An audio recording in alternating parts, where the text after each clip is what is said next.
I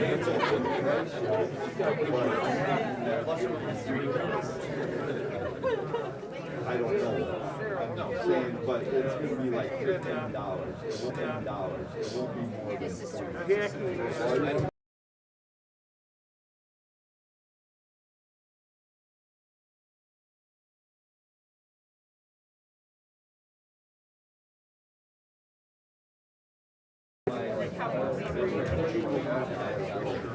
I think so. Well, actually, it's like.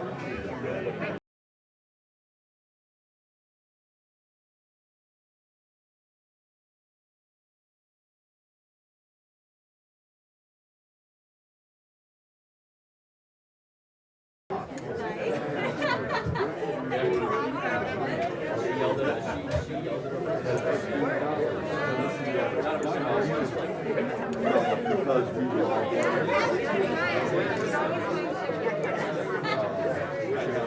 I have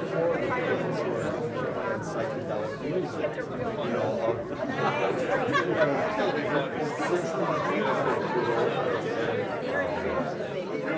Bill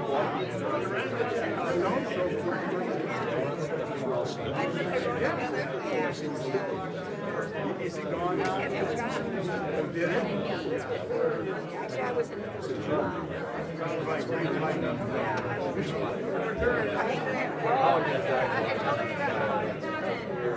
I didn't hear about it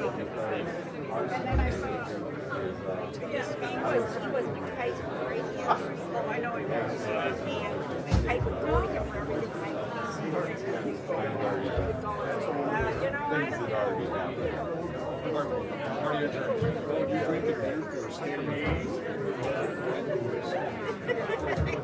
don't when it was just me and doing things and stuff. knock on wood.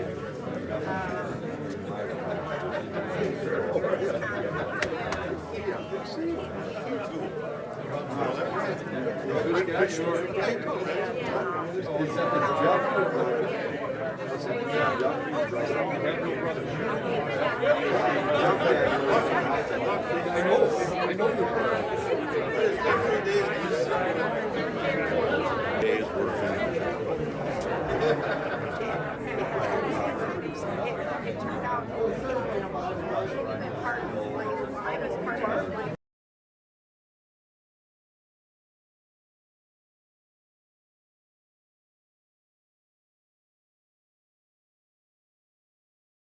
Go bicycle. They actually race and they 500. They take bicycles. Take care.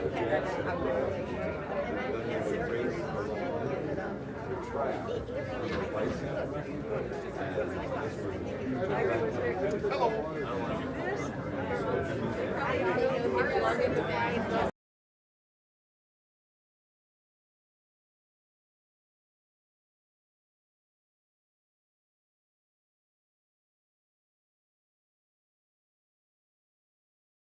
Well, and he had 2 lives. They had 2. Oh! So he had a wife who died, and his children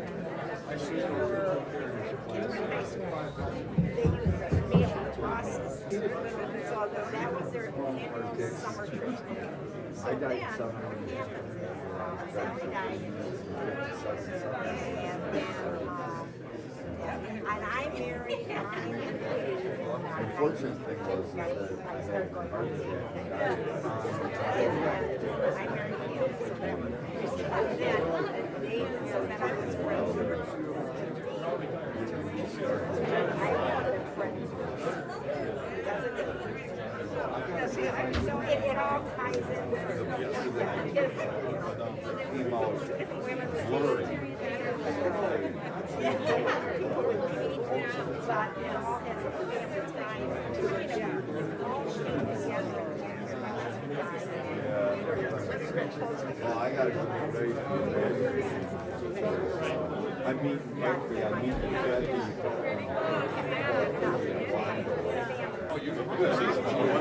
well, it's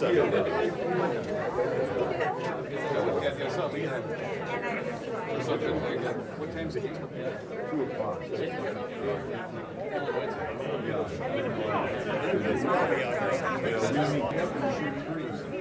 Yeah. Jordan Davis needs to sit on the bench the first part of. He's gonna take some shots. Yeah, the other night he was not very good. You know, guy in the Northwest took the shot. He went straight up in the air, and he caught that ball coming down. I mean, he was, I'm not shitting you, he was this far above the rim. It's amazing. And I'm like, if he was a wide receiver or something, and he could jump that straight up in the air, nobody'd be able to catch him. The problem is he's coming down with the ball, you know. But There's nothing good. well, I'm 3-1 for games so far this year that I've been to. So I got a $10 bet for you. Just never know. Big Yeah. Ten basketball, you never know. all right, guys, I gotta head out. Let Pete tell stories. Whatever he says, believe 90% of it, because he wants to tell stories about me. Oh. I don't know why he picked me. If he's not talking about you, he doesn't care. I led our team in quarterback sacks. And, but even during practice, I'd come and hug Jeff Cass, Pete Ross, Jerry Legrid. It didn't matter. You know, if you can't take a hit from me, you're a pussy. And there was a lot of quarterbacks that, you know, I had 3 against Memorial Green. So, but yeah, I'd knock Pete down. Then he'd go and complain to the coach. He hit me again. And hey, get tough. It ain't gonna be no. Yeah. Well, we'll have a good day. All right, we'll Good to see see you you, Jim. later. Hey to Kathy.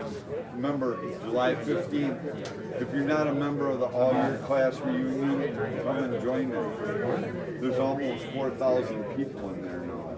So 4,000 people show up, I'm gonna run out of food though. Because I only planned for 400.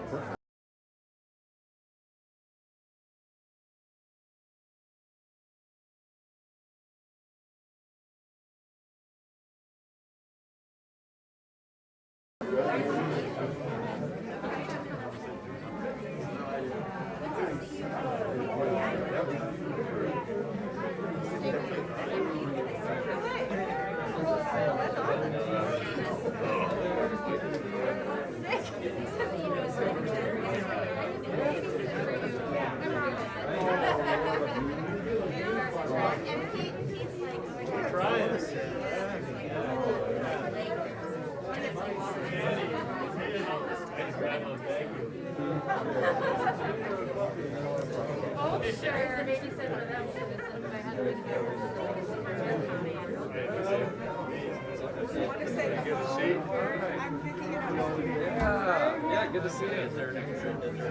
Yeah. One left. Yeah. Got some roots. It's nice to have that done. You're welcome to make the team. Lucky number 7. Yeah, it's great. It's been already. Yeah, we were the big kids. We survived the rains and 5-5 defense, so that's the solid. That's all I care about. No major issues. Yeah.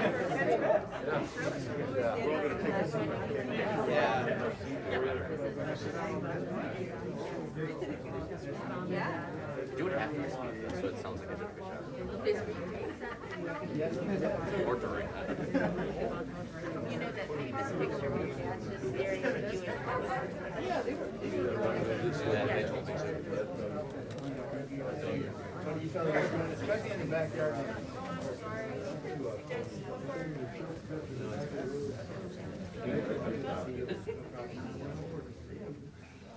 That's right. Yeah, that's right.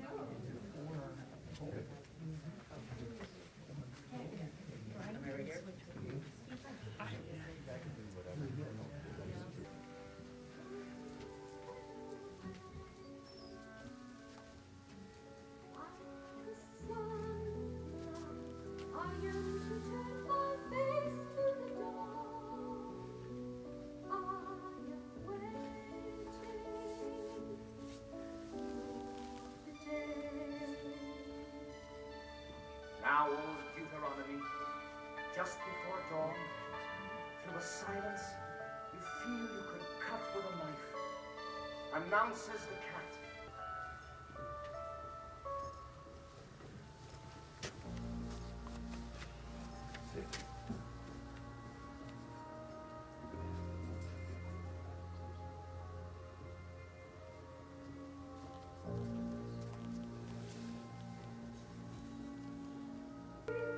Turn your face to the moonlight.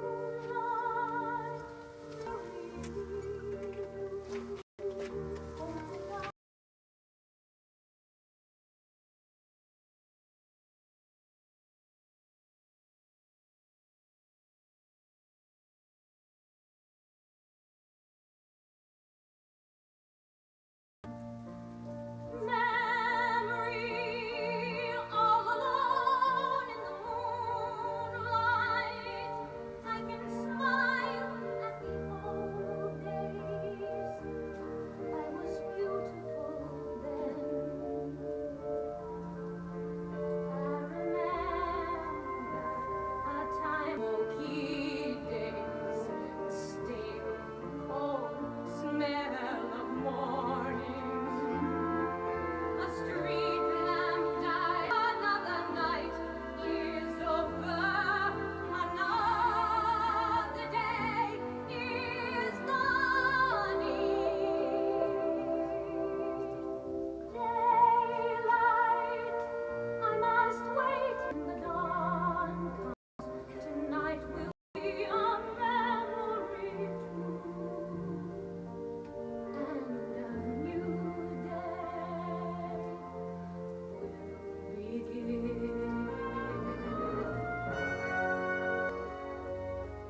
Sunlight through the trees in summer, endless masquerade. If you touch me, you'll understand what happiness is. Look, a new day.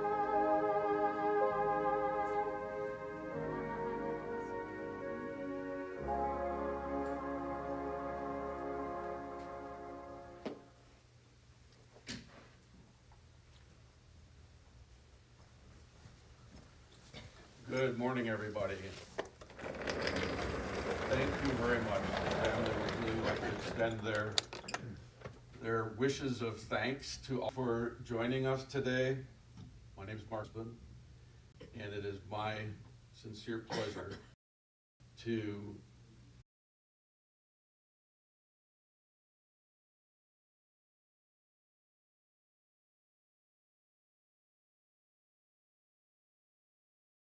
a person that was very important to him is Leslie Bergstrom. Leslie was a student of Pete's, went on to be hired by Pete to teach in East Social Studies department, where she ended up teaching the same subjects in which Pete taught her. So Leslie, please.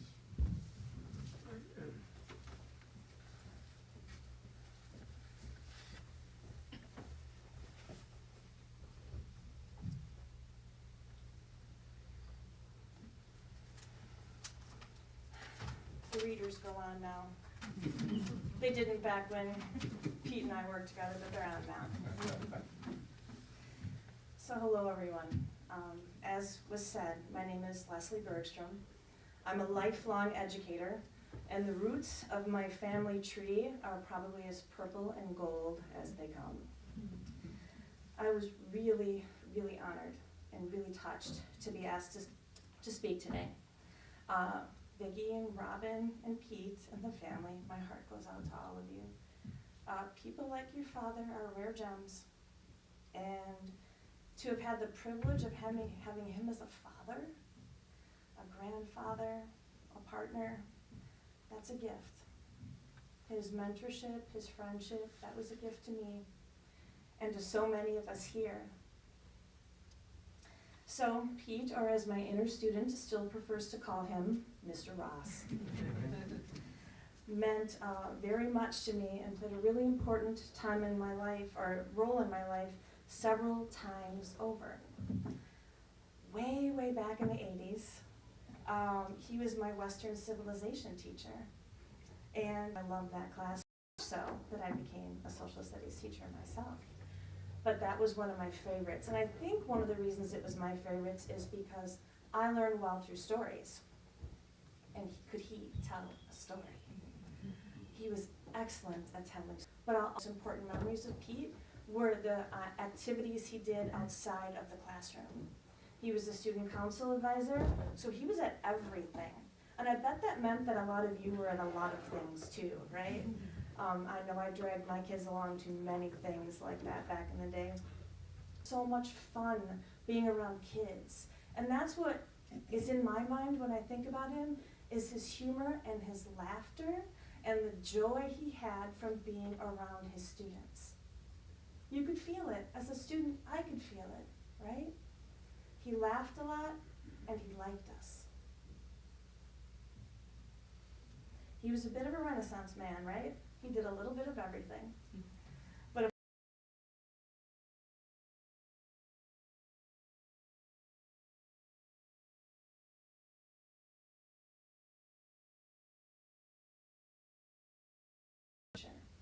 and I think that's a reason that I'm a teacher, and a lot of other people too.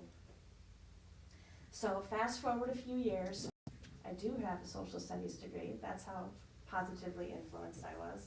And I had subbed in Madison for a year, and I was looking forward to the second year. And then I got a phone call. And it was from another very beloved person, Mr. Swidarski. This was an important thing. If you were a social studies teacher in the 90s, it was very hard to get a job. Jobs were not all over the place. And the fact that I was called in, I knew in my heart, Mr. Ross did that for me. And he did. He was at the interview, and he was smiling, and he was nodding, and here's the thing, I didn't have a good interview. I have now, in my role, conducted hundreds of educator interviews. I would not have hired me. But here's the great thing. Really good teachers see things in you that you don't see in yourself. And they help you to see those things. And he did. He actually told Mr. Swidarski, don't worry, I'll mentor her. The student council advisor. And that went on. After he retired, I took over that role. And I was at East High School for 10 years. And I loved what I did. And I was really proud of that. And I hope he was too. So here's the interesting thing. While he was very special to me, I am one of many former students that he had a positive impact on. There are examples now all over the world and all over the east side of Madison. And I have lots of examples in my own family. So many of my relatives had a class with Mr. Ross and will wax fondly on what that meant to them. But also my mom and my step Western civilization teacher back in the 60s. And he was so special to them that when they got married in 1987, he was invited and he attended. And I thought, isn't that the coolest thing? To witness their special moments. That's the kind of person he was, and that's the kind of example he set. I also would be remiss not to talk about how he treated and thought about his colleagues. Nobody was happier for you than him. He was an honorable person. He was a leader, so much so that the much beloved and admired Mr. McPike came to Pete, I loved when he told me the story, ask him to consider becoming a school administrator. And Pete would always say, and I said, ha ha, ha, no. It was very firm. He was having nothing to do with that. And after spending the last 20 years as a school district and a school administrator, I've lives of thousands of young people. Made connections with others that endured a lifetime. And if those are not the measure of a life well lived, I'm not sure what is.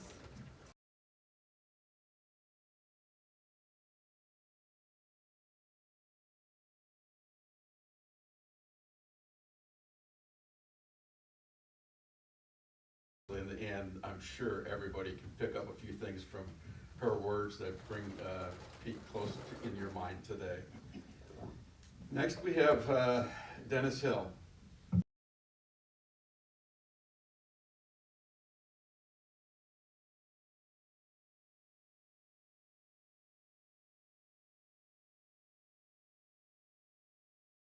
Dennis.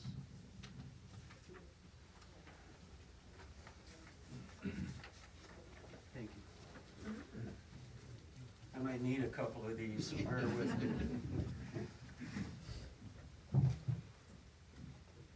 Leslie, that was beautiful. I mean, what a great gift he was to all of us. And I know that you guys will carry him in your hearts. And the memories is what really lasts. That's what it's about.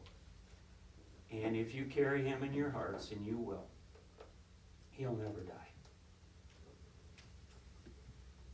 I decided to speak today in August of 1990, when I got my first teaching job, kind of like Leslie. We were his kids, maybe grandkids. But he watched out for us, and I knew the minute I crossed the schoolhouse door at East High School that I had myself a surrogate father. It was beautiful. He brought me into the stead. He embraced me. He guided me in a very, very difficult period of time in my life. And God is cherished. It lasts forever. It will never go. It will never go away. He gave me the gift of support.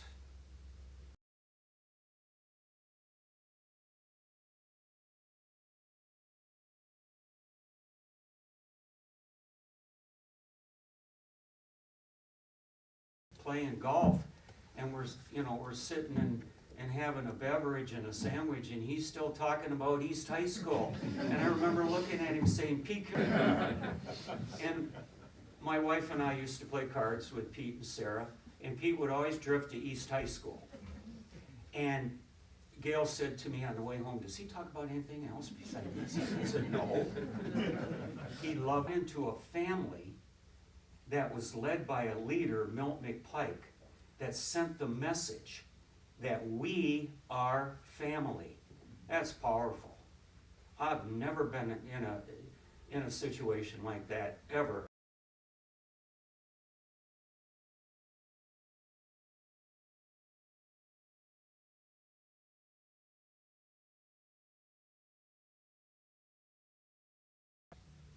Everything. And I just remember so vividly his embrace when I lost my daughter, Chandra. And I remember he said nothing. He just embraced me. And he didn't have to say anything because I knew that my mentor was there. And he was next to me. He was guiding in mentorship. He would guide you and direct you. Milt told me one time, I quietly took smart decisions. And Pete never wanted to be recognized for that because Pete was like, it's not about me, it's about us. He gave me the gift of friendship. Oh, how I cherish that and how I will miss that.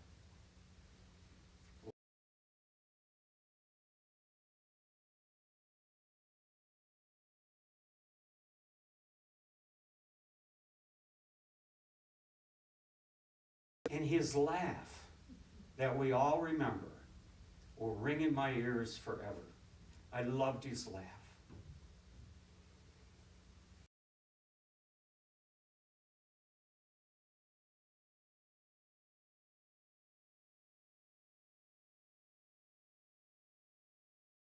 People in your life that you know, no matter what, if the roof caves in, you know they got you, that they'll be there for you. That's what that means to me. He brought togetherness for me. He wanted people coming together. He had a beautiful gift of unity. He brought us all together. At the famous East High School retirement luncheons that we all remember painfully, right guys? Pete used to weave his way through the throng, and I knew it was coming. And he'd grab me, and I'd be in the middle of a bunch of people, and he'd say, "When are we playing golf?" And I hadn't even, got my grades done yet. And he's knocking at my door about playing golf. That's Pete. So, dear friend, I promise you that I will remember you forever. And thank you for your gift to me. I'll see you on the 4th.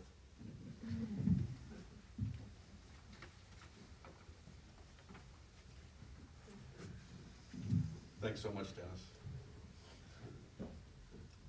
Next, Pete had asked his grandson, Ross Nellison, to speak for all.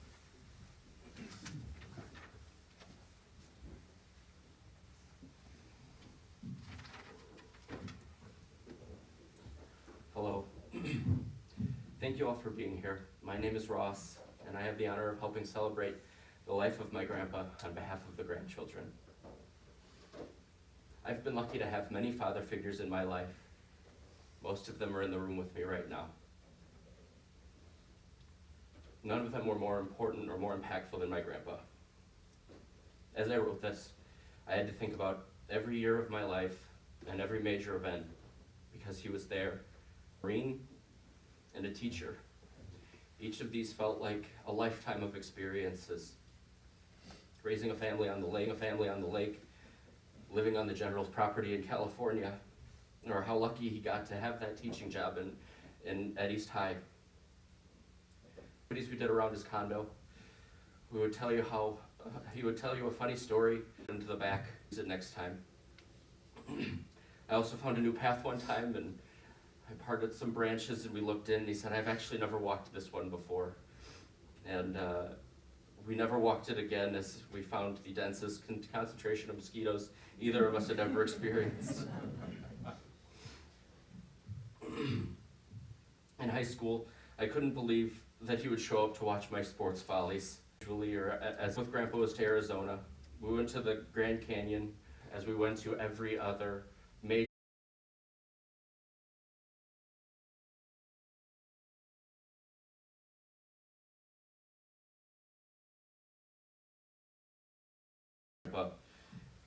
and Sarah and I and Grandpa and Rachel developed such a close relationship, having lunches and dinners whenever we could. My proudest moments were seeing how happy Grandpa was when Rachel would achieve something. And he'll tell us the stories of how he lost his hearing, how he lost his wedding ring while flying in a helicopter, or how he got cheap tricked to perform at East High, a story that everyone in this room has heard. But there were new stories that he would tell us, like how after a year of trips in the marsh, he found about 30 sticks in the back of his pickup truck, because sometimes I would grab more than one. Or how I fell asleep in the car between every single attraction in Arizona, leaving him to drive alone in the desert when they realized their mistake. When he would tell these stories, they would all end the same, with the laugh that we can all hear, and the look that we can all still see. Knowing that he had created his name, Not just because it's uncommon or easy to remember, or its eternal connection to a 90s sitcom, but because it's something I share with my grandpa and I'll carry with me with pride for the rest of my life. Thank you.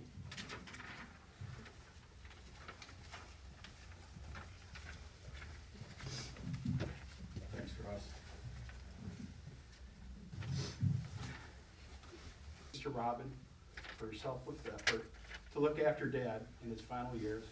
Robin visited weekly, oversaw Dad's affairs and his care, and made sure he knew he was loved. Also, a great thanks to Robin's husband, Mark, for his tremendous support and dedication, and his uncanny ability to make Dad laugh. Many of you know our dad from the classroom and saw that teaching wasn't a job to my dad, it's who he was. I see my role today to talk more about Pete Ross, the father. Alden Laird Ross, born in Neilsville, grew up in Waukesha, attended Carroll, class of '57, met and married Nancy Weeks, Marine Corps officer, lived on both coasts, launched a teaching career, had 3 kids, and bought his first house, all before his 27th birthday. Growing up in the Depression, Dad had a bit of a tough childhood. He began working at the age of 12 and developed a strong work ethic. His Marine Corps experience reinforced his honesty, integrity, and leadership. Our father's commitment to being on time was so strong, it's had a generational impact and spawned a phrase in our family known as Rossing. Rossing is simply arriving at an event too early. Each of our families has endured arriving at stores before they open, parties before they began, and airports 3 hours before our flights depart. About my dad and friendships. My dad was a positive outlook on life. He had that twinkle in his eye and a wonderful sense of humor. He always enjoyed company, maintained numerous friendships over the years. My dad and Dave Martinson were best buddies for 50 years in a friendship that included teaching, vacations, sporting events, cards, books, golf. One thing I'll say about my dad's golf game is he had an unusual way of keeping track. My dad could often tell you how long it took him to play and not necessarily know his score. I can hear him in my head saying, 9 holes in 75 minutes. Later in life, when dementia robbed Dad his ability to speak, he still formed important relationships with his caretakers. The caretakers said they loved to make him laugh because they enjoyed it and him so much. As a teacher, he loved his work. He remained committed to his profession his entire 35-year career. He turned down administration opportunities due to his conviction that he could make a bigger difference as a teacher. He didn't believe in textbooks, preferring to pull his topics from current events and his own reads. He'd take the time to accept their compliments, ask them how they were going, and on occasion, and his dedication to making their birthday and Christmas gifts meaningful. He was a good son. His care for his parents, especially his mother in their later years, was a beautiful thing. Amelia's mother-in-law counted and loved her dad. Excuse me. Counted on and loved her dad. Jerry, his father-in-law, in his retirement speech, referred to him as the best son-in-law a guy could ask for. I can still see the pride on my dad's face. Of course, he adored her mother. I was convinced that my dad was going to lose his temper, but he didn't. My dad just read the room, understood the moment, and saw this was something that my mom and his family really wanted. So he went along with it, and it was a great. Decision. He could be strict. He gave us a lot of rules, but he also gave us a ton of freedom and opportunity to explore and grow. He imposed high expectations for us academically and monitored our progress closely. A bit too closely at times. Always be a good person. He taught us how to manage our disappointment and deal with our failures from a perspective of experience. And importantly, it instilled a positive outlook and a new enthusiasm for school's career. At the center of my relationship with my dad was his love for giving advice and my insistence on ignoring nearly all of it. I like to tell a story when I was first starting my professional career, my first commercial flight ever. My dad convinced me that I needed to wear a suit on the flight. Topics of discussion, often source of frustration. We learned to dislike Madison West. We learned it was okay to have grandchildren deeply and took an avid interest in their lives. He was very proud to share his love of travel and the outdoors by taking them on individual trips, or as we refer to them, private vacations. He's also remembered as a loving uncle with a quick smile and an infectious laugh, a great brother-in-law, serving as an advisor to Chris, a friend and travel companion to Vicky, and a Laird buffer to my Uncle Ron. Laird was my grandfather. He could be a bit stern at times. Doled out questionable medical advice. A few of my dad's greatest hits on medical advice usually went along the lines of, "You're fine, shake it off, you're not gonna die." One of my favorites, "I'll just tape your fingers together with a tongue depressor." Didn't work. and the overly sympathetic, "What happened to your bike?"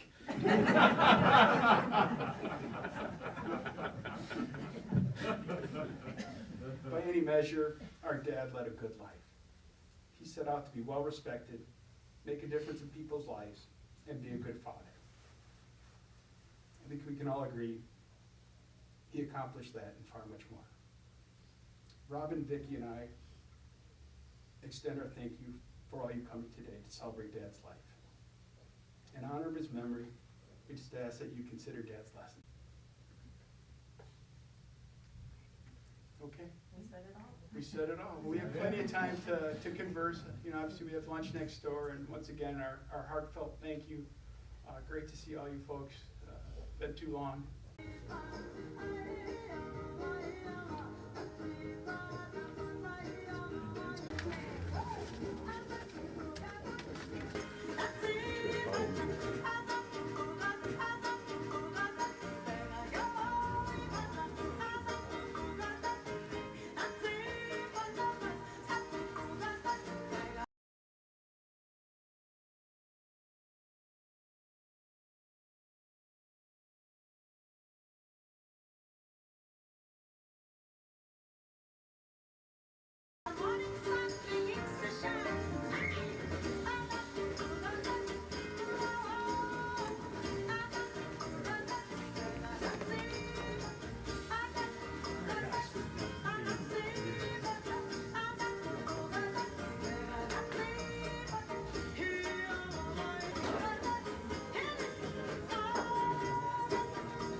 I know, right?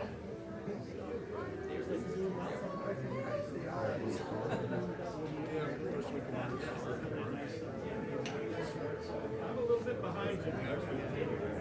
I know. We'll go through. We go north.